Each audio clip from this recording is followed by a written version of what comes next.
ډېره مننه، خوشحاله او بادوسئ. واده زلمي ته د واده مبارکي او باقي به بیا هم له خبرو نور چل نه راځي.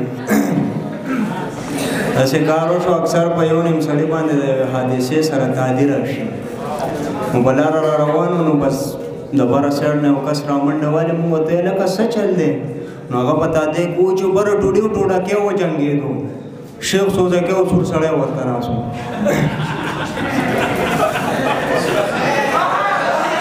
ستاسو په زما په خیال اوس دماغ کار وکړي.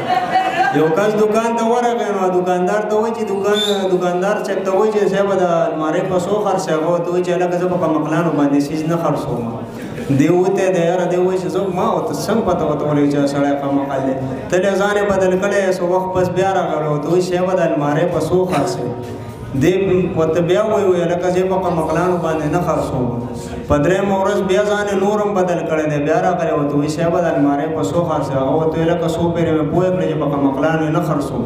دی ورته وایي یاره جي وایي ته څنګه پته تاته لګي چې د کمقل یم؟ ما ورته وایي دا ته چې څه شی دی د المارۍ نه ده، دا فریج دی.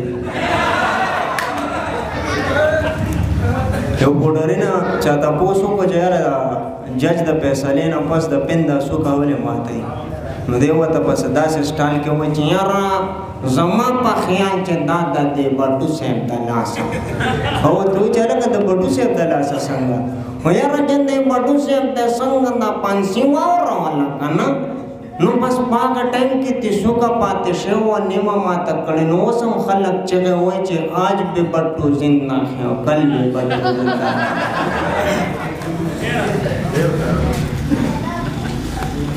یو کس داسې کار کړی چې خر کره تللی او روټۍ له غوښتی، نو چې هلته روټۍ ته ناست په روټۍ کې ولې کچالان راوړو. نو دی په یو کچالو پسې نښتی، نوڼۍ وروړي هغه ته دانګې، بیا نوڼۍ وروړي بیا ته دانګې. خواښې ورته وایي بچیه دا پرېږده دا به سخې بل به درله راوړم. او ورته وایي نه نه خواښې بی دا شی مو ستړی کړی دی، تېښتې نه دی.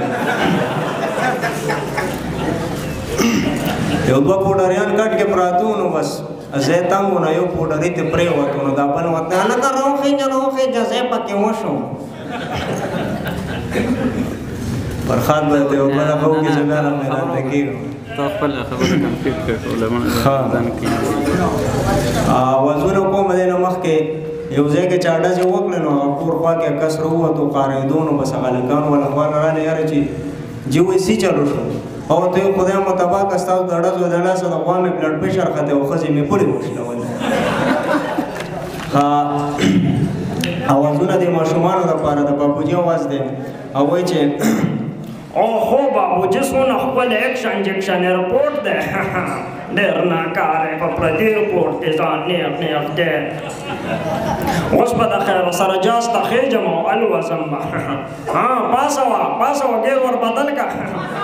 اوهو دا خو زیره ورسېدو، اوهو دا خو زګی راورسېدو. اګېټ والا ورته وایي چې هلکه خوا دې خوا مه کوه بس دی دونه سفر دې وګوره وشه. اخوا شه تورې چمک پټۍ ته هم خبرې زده کړې، زه چېرته ګورګورې خرڅوم. په ایرپورټ کې بوت ته خیال شو چې هلکه بابوجي دا خو زما په خیال د مودي هغه پلار دی. راشه د مودي د پلار لږ وتخنوه، خط خط خط خط.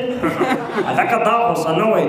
هله تخته بابوجي پولیسو ولیدې، تخته ګینې ګورې کګېرې کړې خرڅی دې په دې خلکو خو په دې تجارت شروع کړی دی.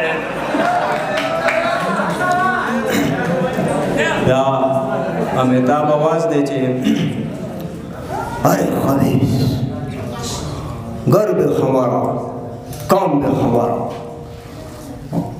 और तनख्वाह भी हमारी और हम पर उनके निकालता है. शाहरुख खान होते हुए अरे साहब जी, अरे घर भी तुम्हारा, काम भी तुम्हारा और तनख्वाह भी तुम्हारी, लेकिन आंखें हमारी.